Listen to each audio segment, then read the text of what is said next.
Hi, second graders. Today we're going to read Chapter 11, The Doctor Takes a Hand. The days went by happily for the Boxcar children. They found more treasures in the dump, and Henry worked every day for Dr. Moore. At noon, Henry came home with some new stockings for Benny. Benny was very happy about them, made everyone admire them. And when Jessie looked at the new stockings, she had a happy thought. She carefully washed Benny's old stockings and hung them up to dry. That afternoon, she and Violet sat down with the work bag between them to make a bear for Benny.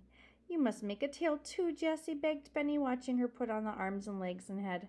Bears don't have tails, said Jessie. Your old bear didn't have a tail. But this bear must have a tail, replied Benny, knowing that Jessie would put on 2 tails if he asked her to. What kind of tail? Asked Jessie at last. Long and thin, said Benny happily, so I can pull it.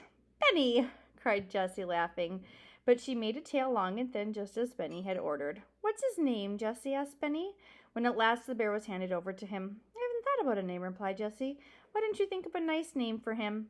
Well, you made him out of my old stockings. Let's name him Stockings. All right, Stockings it is, agreed Jessie, trying not to laugh. And from that day on, the bear's name was Stocking as long as he lived. And he lived to be a very old bear indeed. One afternoon, Jessie saw how long Benny's hair was getting, and she cut it with Violet's scissors. Benny stood quietly while she did it, but while his sisters were getting supper, he said to himself, Jessie cut my hair. I'll get Violet's scissors and cut Watch's hair. He will look better. He found Violet's scissors and made Watch lie down on his side, and then he began to cut his hair off. Benny said, Good dog, Watch. You are Jessie's dog, so I will cut a J in your hair. Hold still now.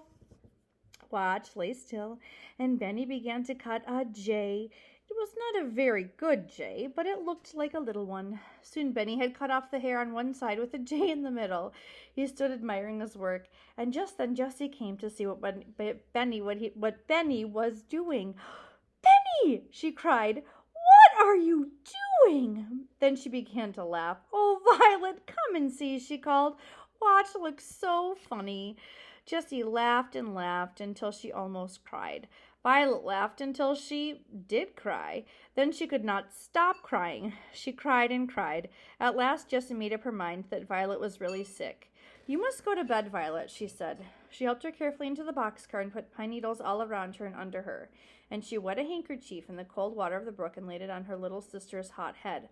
I wish Henry would come home, said Jessie. What shall we do? When Henry came at last, he looked at Violet and said maybe she had a cold. Maybe she sat too long by the brook, he said. If Violet is very sick, she ought to go to the hospital, said Jessie. Yes, I know that, said Henry. And we don't want her to go to a hospital if we can help it. We would have to tell her her name. Yes, said Jessie, then Grandfather could find us. The 2 other children sat up with Violet. They put cold water on her head, but after dark, Violet shook all over, and Jessie was frightened. She covered Violet with all the pine needles, but she still shook. She could not get her warm. I'm going to get Dr. Moore, said Henry. I'm afraid Violet is very sick. Then Henry started to run. He ran even faster than he had in the race. Down the hill and into the town he ran until he came to Dr. Moore's house. Please come, he cried. Violet is very sick. The doctor said, Come and get into my car. He did not ask Henry which way to go, but the car went up the right road. When he came into the woods, he said to Henry, Stay here in the car. He ran alone up to the hill to the boxcar. It seemed like magic. He knew where to go. When Dr. Moore came back, he was carrying Violet in his arms. Jessie and Benny and Watch came too. They all got into the car. Are you going to take her to the hospital? Asked Henry. No, said Dr. Moore. I'm taking her to my house. I wonder why Dr. Moore knew where to go. When they stopped at last, Dr. Moore carried Violet into the house and said to his mother, Violet is very sick. We must put her to bed. Mrs. Moore hurried around, opening beds and bringing pillows, and Mary came from the kitchen with hot water bottles. After a while, Violet began to get warm. Then Mrs. Moore came to the other children. You must stay here tonight, she said. She gave Henry and Benny a big bed, and Jessie slept in a little one, but Violet was so sick that the doctor did not go to bed all night. He would not leave her. He sat by her side until 10 o'clock in the morning. Before 10 o'clock, a man came to see the doctor. Mary told him he could wait, so he came down into the living room. Soon Benny came in. Where is the doctor? Asked the man crossly.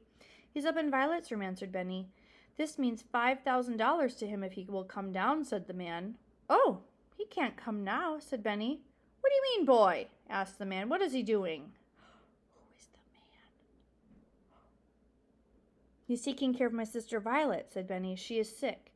And you mean he wouldn't leave her even if I gave him $5,000? Asked the man. Yes, said Benny. That's what I mean. Then the man said, You see, I have lost a little boy, and I think the doctor knows where he is. My little boy is just about as old as you are. Well, if you don't find him, maybe you can have me, remarked Benny. I like you. You do, cried the man. Come and get in my lap. Benny climbed into the man's lap. Have you got a dog? He asked. No, said the man. He is dead now, but you can see him in my watch. Here it is. Benny looked at the dog. He looked like a very good dog. He said, I have a dog too. His name is Watch. Just then Watch came in with Dr. Moore. Good morning, said Dr. Moore. Benny, you can go and play with Watch. Benny ran out, and the man said, Dr. Moore, where are my grandchildren? That little boy is one of them, said Dr. Moore quietly. That beautiful little boy, said the man. Yes, said Dr. Moore.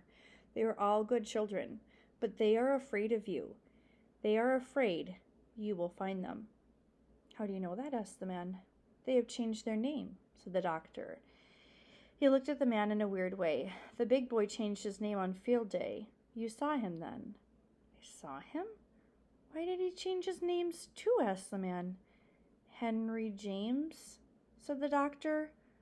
The running boy, cried the man. The boy who won the free-for-all. I liked that boy.